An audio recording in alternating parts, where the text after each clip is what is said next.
예수님께서 변화산에서 이제 내려오셨습니다. 예수님이 사역을 하시다가 이제 갈릴리 지역을 떠나서 높은 산으로 가셨습니다. 하지만 그 산에서 다시 내려와서 이제 갈릴리 지역으로 오시게 됩니다. 오늘 마가복음 9장 30절 보면 그곳을 떠나 갈릴리 가운데로 지날새 예수께서 아무에게도 알리고자 아니하시니, 예수님께서 한 곳에 머물지 않으신 이유는 모든 사람을 향한 하나님의 그 선하신 뜻이 있기 때문입니다.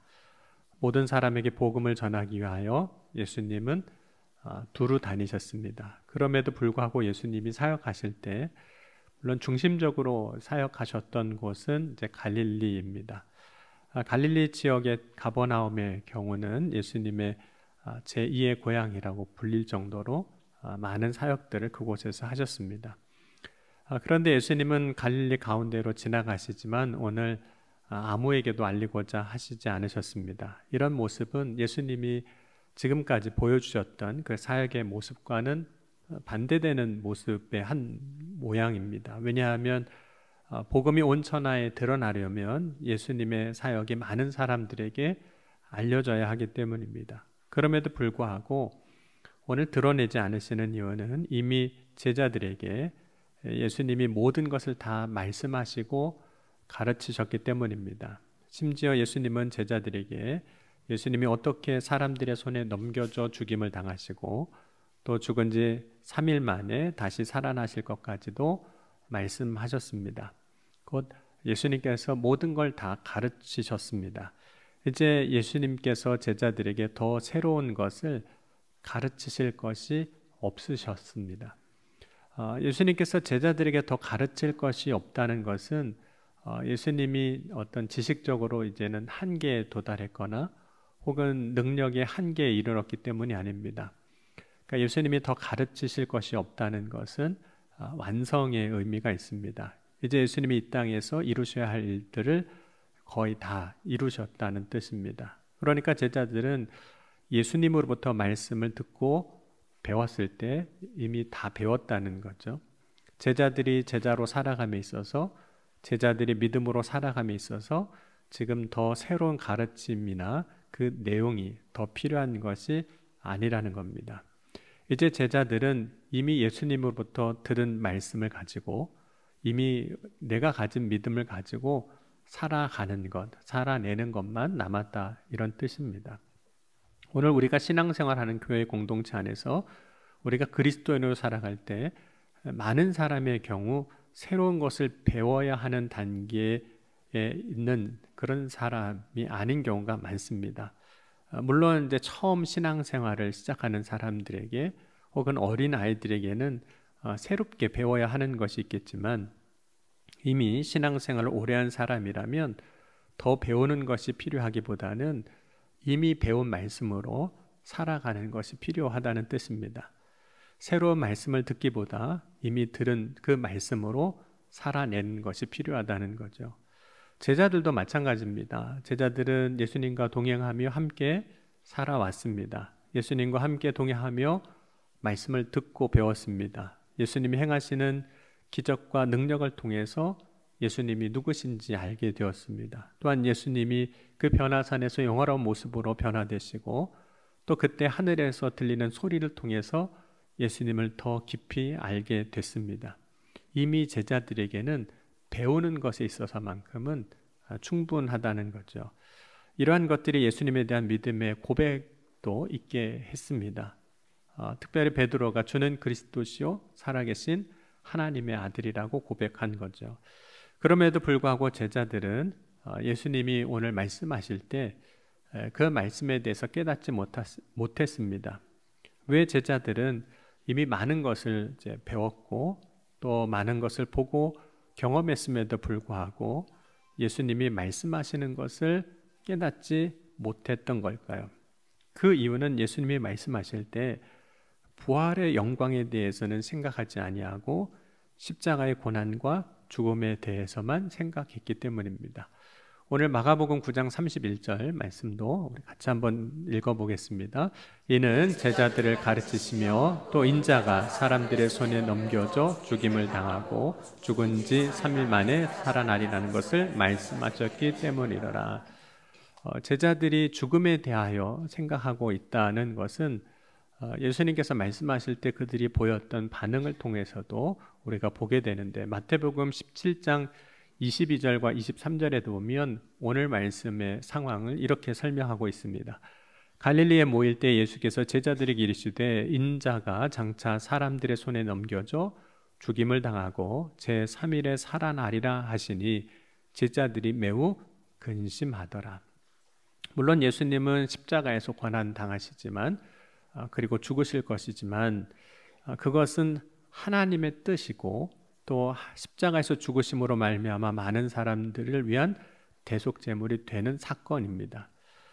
예수님이 십자가에서 죽으심으로 말미암아 모든 사람의 죄 사함을 받는 은혜가 임할 수 있습니다. 하지만 예수님은 십자가에서 죽으심으로 끝나지 아니하시고 다시 살아나실 겁니다. 그런데 제자들은 오직 예수님께서 십자가에서 고난당하시고 죽는다고 하신 그 말씀에만 반응하고 예수님이 살아나시겠다고 하신, 다시 살리라고 하신 그 말씀에는 전혀 반응하고 있지는 않았던 겁니다. 여러분, 산모가 이제 아이를 가질 때 그리고 출산하게 될 때 두 가지를 동시에 경험하게 됩니다. 두 가지를 생각하게 되죠. 첫 번째 경험 혹은 생각은 해산의 고통이에요. 출산할 때는 고통이 있기 때문입니다. 그러나 두 번째로 산모가 생각하고 혹은 경험하는 것은 출산의 기쁨입니다. 왜냐하면 생명이 태어나기 때문인 거죠. 그래서 우리도 누군가가 이렇게 아이를 가졌다고 했을 때 분명히 그 아이를 가지고 출산하는 과정에 고통이 있는 것을 알고 있음에도 불구하고 그 임신했다는 소식을 들었을 때 걱정하거나 근심하는 것보다는 기뻐해주고 축하하는 것이 더 크게 됩니다. 여러분, 예수님이 십자가에서 죽으심은 분명히 고통입니다. 그러나 예수님이 다시 살아나심으로 얻는 많은 사람들의 생명이 있습니다. 우리 로마서 5장 17절도 한번 같이 읽겠습니다. 한 사람의 범죄로 말미암아 사망이 그 한 사람을 통하여 왕노릇하였은즉 더욱 은혜와 의의 선물을 넘치게 받는 자들은 한 분 예수 그리스도를 통하여 생명 안에서 왕노릇하리라. 고린도전서 15장 20절 22절도 같이 읽겠습니다.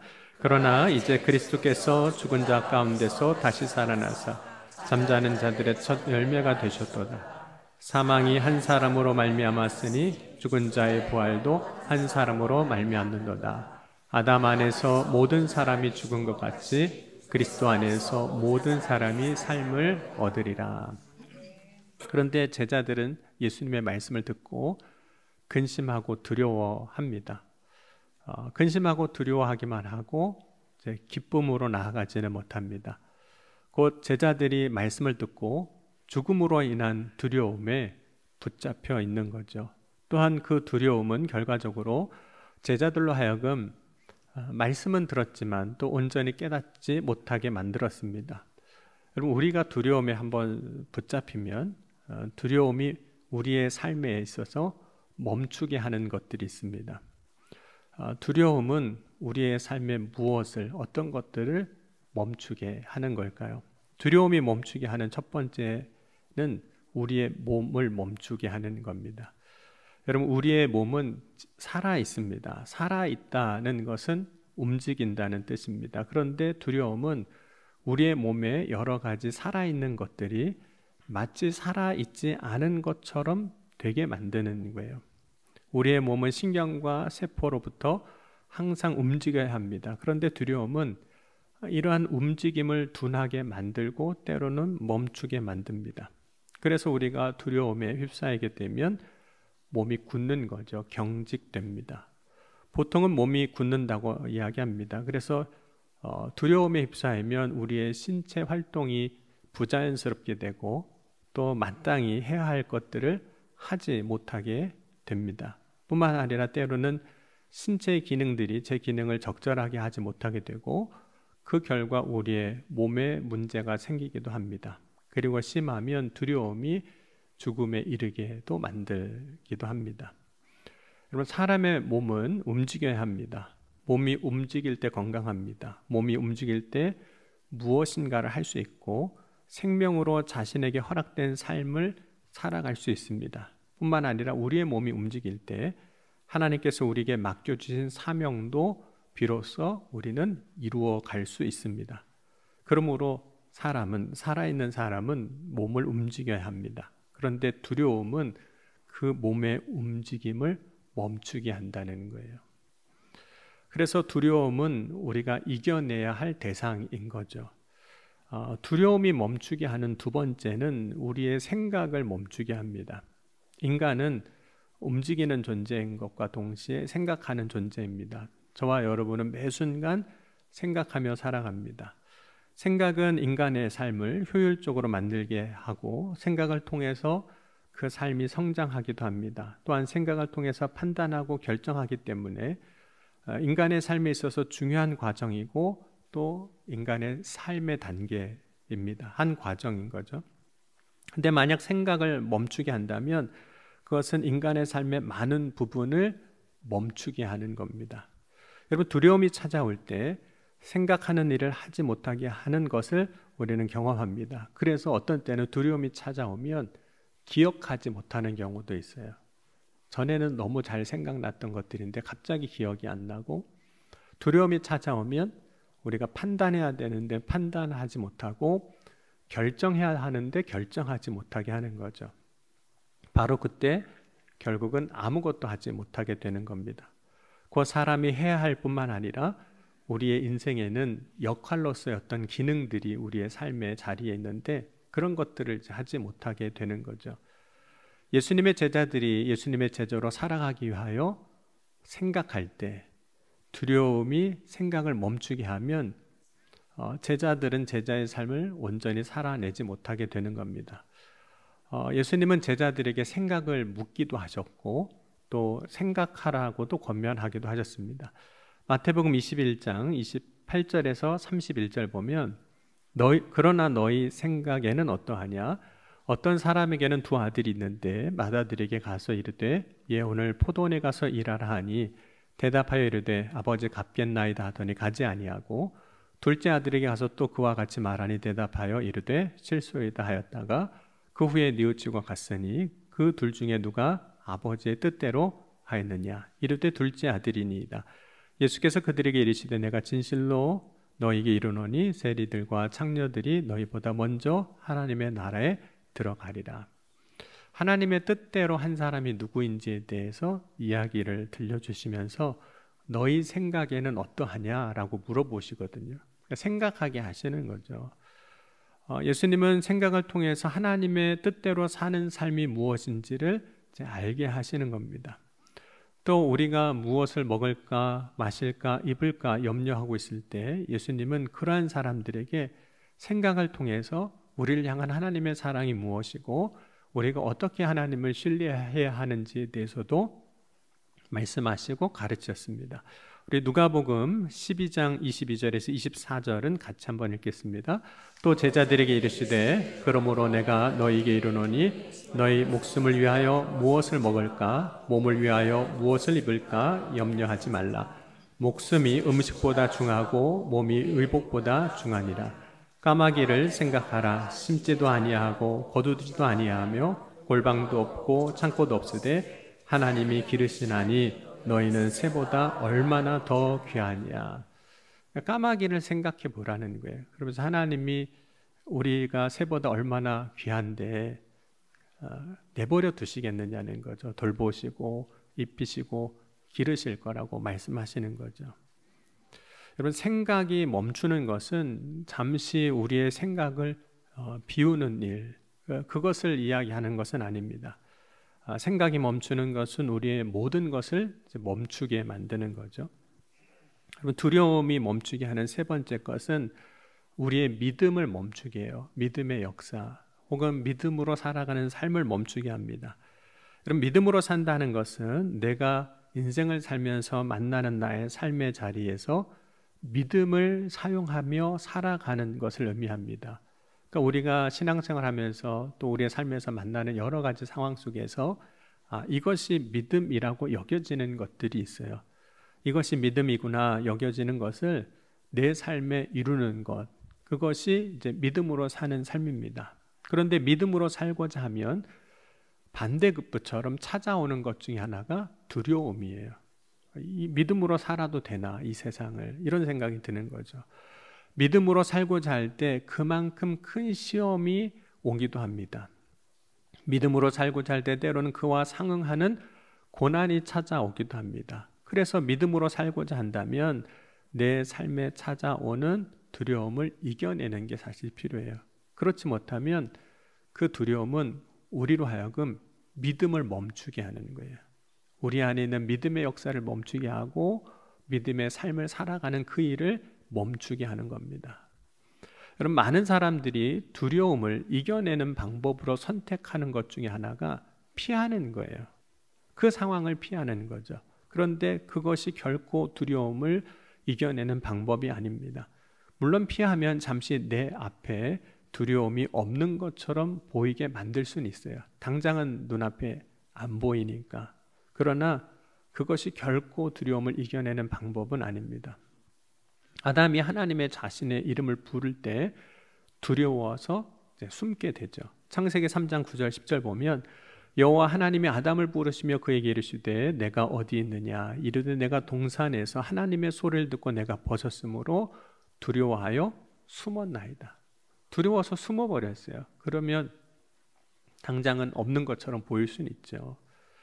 그런데 아담이 숨었다고 두려움이 없어지는 게 아닙니다. 아담의 경우는 그 두려움을 이겨내는 방법이 있는데 그것은 하나님의 말씀을 순종하지 않아서 찾아온 죄로 인한 두려움이잖아요. 심판에 대한 두려움이지 않습니까? 그러면 하나님께 자신의 죄를 고백하고 회개하는 것이 두려움을 이겨내는 것이지 피한다고 두려움을 이겨낼 수 있는 것은 아닌 겁니다. 여러분, 오늘 이제 제자들이 이제 두려워하게 되는데 제자들이 두려워하는 것은 무엇이었을까요? 그것은 십자가의 고난과 죽음이었습니다. 예수님이 제자들에게 고난과 그 죽음에 대하여 말씀하실 때 제자들이 두려워했습니다. 그렇다면 제자들에게 지금 두려움이 찾아왔을 때 했던 일이 무엇일까요? 사실 피하는 거예요. 제자들은 자신들에게 두려움이 찾아왔을 때 예수님 앞에 아무런 이야기를 하지 않습니다. 그 일에 대해서 알고자 하지도 않아요. 예수님에 대하여 묻지도 않습니다. 아무런 말도 하지 않아요. 그럼 우리도 비슷한 반응을 보이는데 자기가 피하고 싶은 것에 대해서는 전혀 언급하지 않는 거예요. 더 얘기하지 않는 겁니다. 회피하는 것이고 숨는 것이기도 하죠. 그때 만약 제자들이 예수님 앞에 물어보았다면 예수님 그 일이 어떻게 되는 겁니까? 해결되었을 겁니다. 예수님 앞에 물어봤다면 예수님은 그 말씀을 다시 말씀해 주시고 설명해 주셨을 겁니다. 예수님이 제자들에게 두려움을 주시는 분은 결코 아닙니다. 왜냐하면 하나님은 저와 여러분에게 두려움을 주시려고 역사하시는 분은 아니시거든요. 그럼 디모데후서 1장 7절 말씀도 우리 같이 함께 읽겠습니다. 하나님이 우리에게 주시는 것은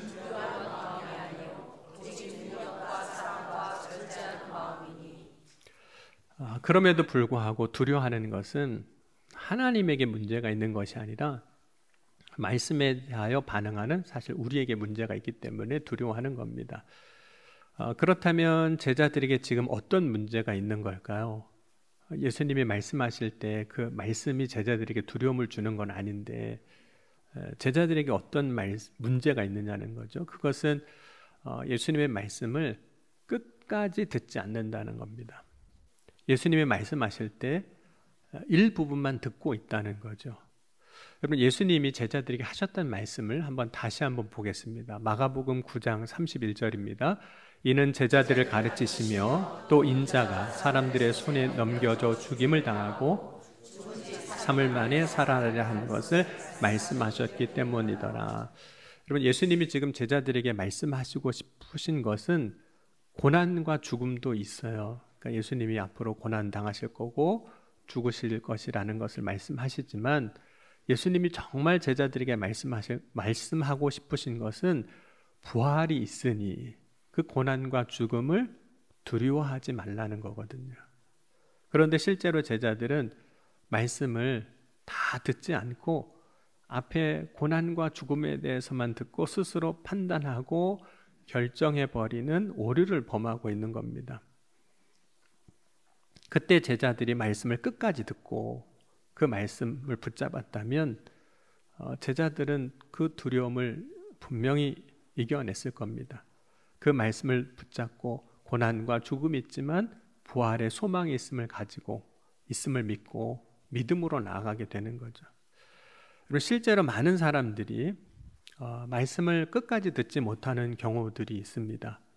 왜 말씀을 끝까지 듣지 못하는 걸까요? 그 이유 중에 하나는 말씀을 듣다가 어떤 이유로든지 그 말씀을 놓치는 일들이 생깁니다. 예를 들자면 오늘도 비슷할 거예요. 말씀을 듣다가 딴 생각하다가 놓쳐요. 예배 마치고 뭘 해야 되는데 집에 가스불은 끄고 왔나, 빨리 가봐야 되는데 딴 생각을 하게 돼요. 우리는 그러다가 진짜 말씀을 들어야 하는 그 순간을 놓칩니다. 때로는 졸다가도 놓쳐요. 졸음운전하듯이 말씀을 듣다가 깜빡 조는 그 순간 그 말씀을 놓치는 거죠. 때로는 우리의 마음이 다른 것에 마음이 이제 빼앗겨서 이제 놓치기도 합니다. 뿐만 아니라 스스로가 그냥 먼저 판단해 버려서 정말 주님이 주시는 말씀을 끝까지 듣지 못하고 붙잡지 못하는 일들이 벌어집니다.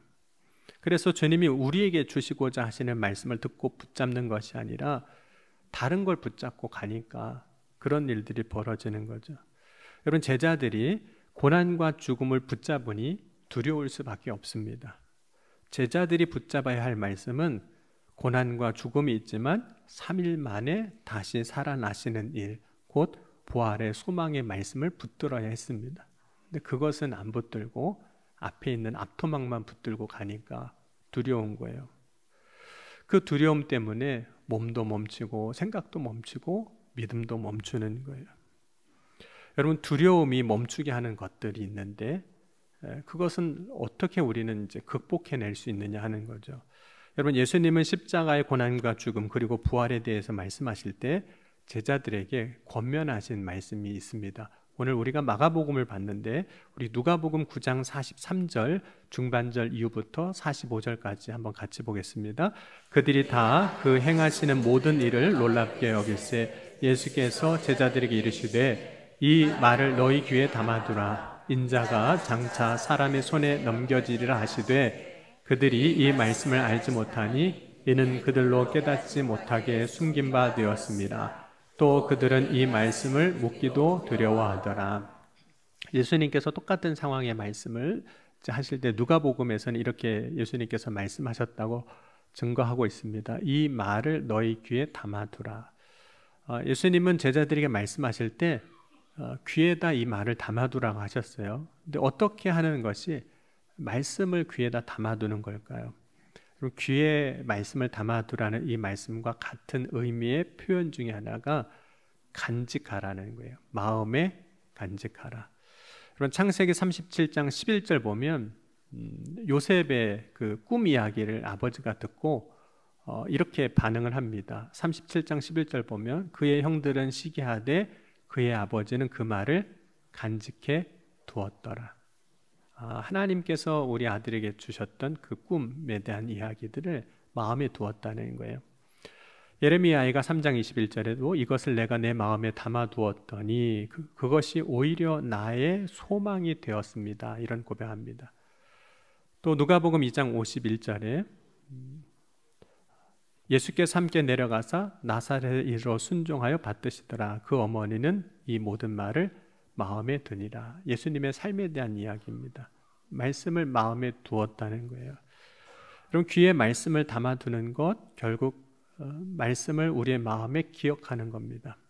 여러분, 지금 당장은 아니어도 예수님이 말씀하셨던 것을 우리의 마음에 담아두면, 기억하고 있으면 그 말씀으로 인하여 결국은 우리의 삶에 두려움이 찾아오고 그 두려움이 우리의 삶에서 멈추게 하는 것들이 있는데 그것들을 그 말씀으로 인해서 이겨낼 수 있게 되는 겁니다.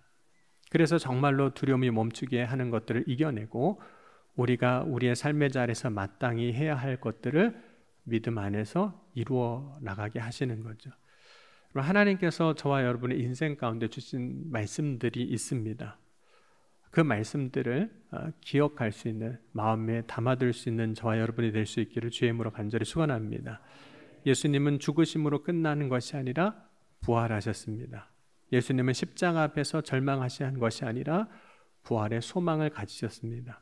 오늘 나의 삶에 두려움을 이겨내는 승리의 삶을 살아가기 위해 내가 마음에 담아두어야 할 말씀은 무엇이 있겠습니까? 저와 여러분이 이미 주신 말씀을 기억하며 오늘도 두려움이 찾아올 때마다 그 두려움 때문에 멈춰서는 자가 되지 아니하고 말씀으로 이겨내는 자가 될 수 있기를 주의 이름으로 간절히 축원합니다. 기도하시겠습니다. 오늘 주신 말씀 기도할 때 주님, 오늘 이 시간 이미 주님께서 우리에게 주신 말씀을 기억하며 두려움을 이겨내는 믿음의 삶을 살아가게 하여 주옵소서. 두려움으로 인해서 멈추는 자가 되지 아니하게 하시고 두려움을 이겨내며 소망의 말씀 붙잡고 전진하는 자가 되게 하여 주옵소서. 이 시간 함께 우리 통성으로 기도하시겠습니다. 지금도 살아계시고 역사하신 하나님 아버지 감사합니다. 오늘 이 아침에도 주님 바라고 소망하며 믿음으로 나아갑니다. 이미 주님께서 우리에게 주신 말씀을 기억하며 오늘 우리의 인생 가운데 찾아오는 두려움을 넉넉히 이기는 승리의 삶을 살아가게 하여 주옵소서.